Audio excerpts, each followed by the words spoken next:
And hello everybody, welcome back to British Stand. This is a barefaced lie and Keir Starmer has been caught out yet again.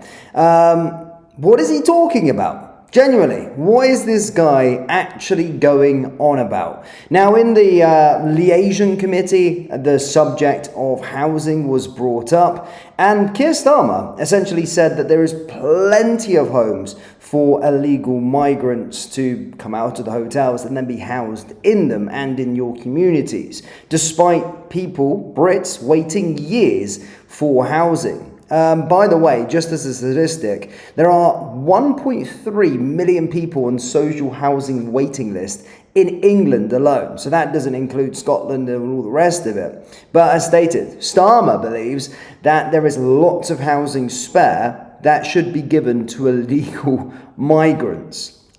Illegal migrants getting the priority over people, the 1.3 million people that are waiting for social housing in England, from the UK, British people.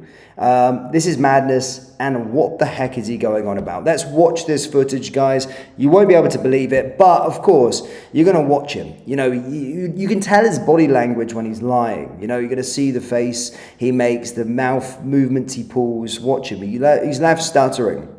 Let's have a watch of it, guys. Hit the like button, hit the subscribe button, and get involved in the live chat. I'll be taking your reaction of this straight afterwards. Have a watch. I talked earlier about your vision in 3 years. I mean, you're saying in 3 years, in the next year, you'll see a difference. When do you think we'll see the actual difference on the ground? Because in homelessness or living standards more generally? Well, on this particular issue on housing and home and temporary accommodation. Oh, I want the money going into temporary accommodation. I want to see having immediate effect. In other words, more accommodation available. Now, obviously, it'll take some time to get it into place.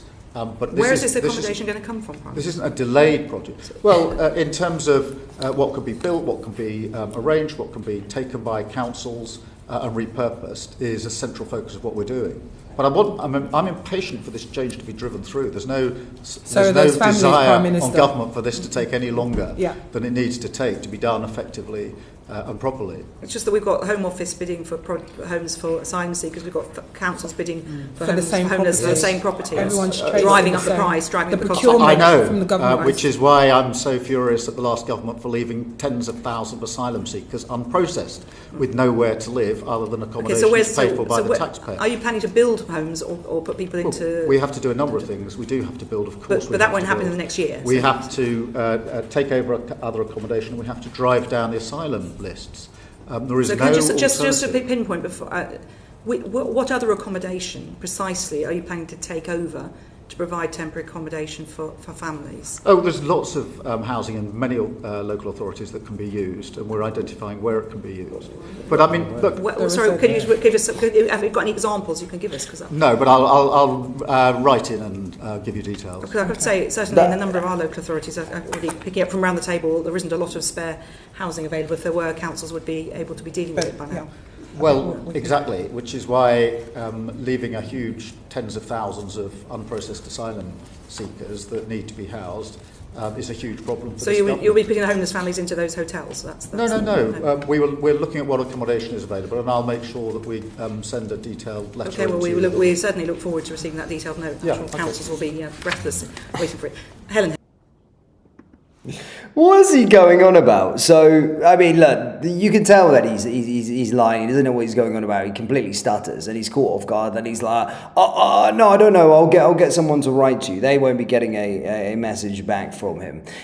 He spoke a little bit too much there, and didn't. He came out of absolutely nothing. 1.3 million people in England on the social housing waiting list. Brits, people may be watching this live stream, been waiting years. However, he seems to think, and he's saying, that there's plenty of housing for these illegal migrants that are currently in hotels. So that's the thinking there. Has he let something slip?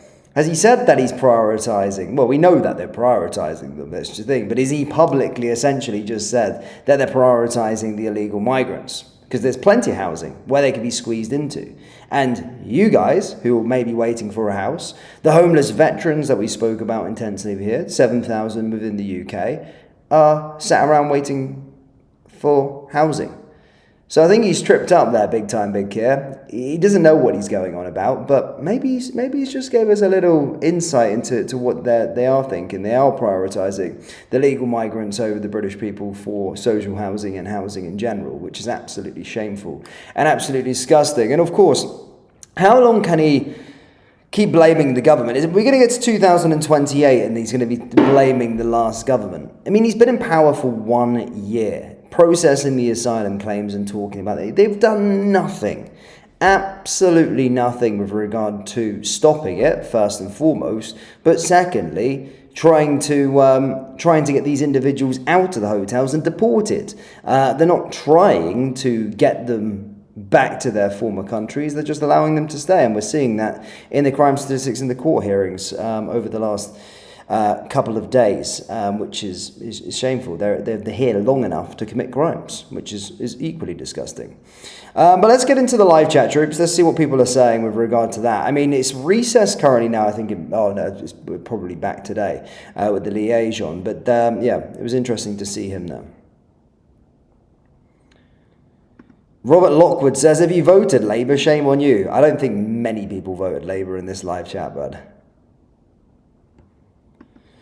Ricky says, oh my God, they should not get any of them houses, for fuck's sake. We, you and all of us is paying for it. Wake up, England. No, but it's more to the point is that we've always been told that there is a housing crisis within this country. You know, that there is, I mean, it's pretty clear. There's a lot of people waiting for housing. There is a shortage of housing. And people have had to wait for years to get somewhere, just get up the ladder. But the way he's talking, there's plenty of houses. So I just think that he's dropped something there. Just an insight into what they're thinking.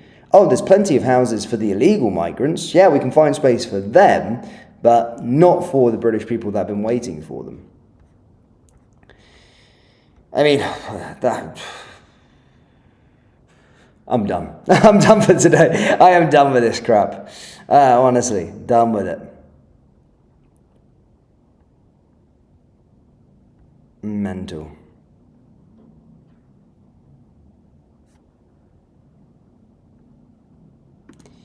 Martin says the housing he's going on about is in Cloud Cuckoo Land, where most of us believe where he lives anyway. I bet there's zero crime there either. Benjamin makes a great point. You can't rebuild a nation with the same people that brought it down. George Orwell.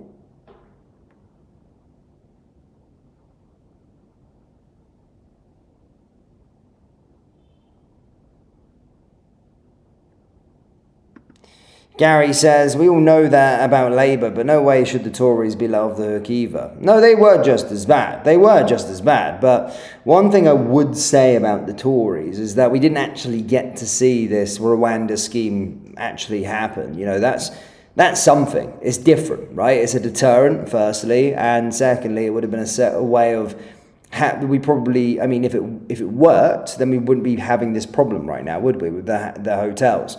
Because all of those individuals would have been processed and gone to Rwanda. So, I mean, yes, the Tories let it happen and they're a big, massive problem. But at the same time, at least they were pushing a deterrent. That did come, albeit too late, but Keir Starmer and the Labour government, they scrapped it. So we never really got to see it play out. But that would have seen the hotels and the houses, this topic that we're discussing, probably not happening because they would have been processed in Rwanda. But I mean, we'll have to see.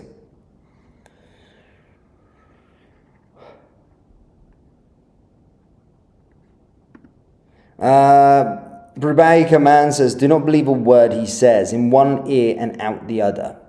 1,000%.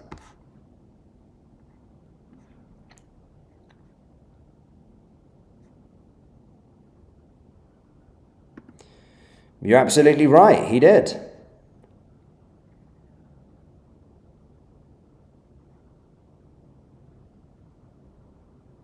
Oh, just to let you know, guys, there's 1.3 million people on the waiting list.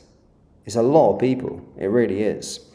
But guys, just a short one for today. We've got another video up later, maybe discussing King Charles and his escapades, of course, in the mosque. Yeah, Disgraceful. But as always, guys, thank you for tuning in. Hit the like button, hit the subscribe button, and I'll see you all in the next one. Take care.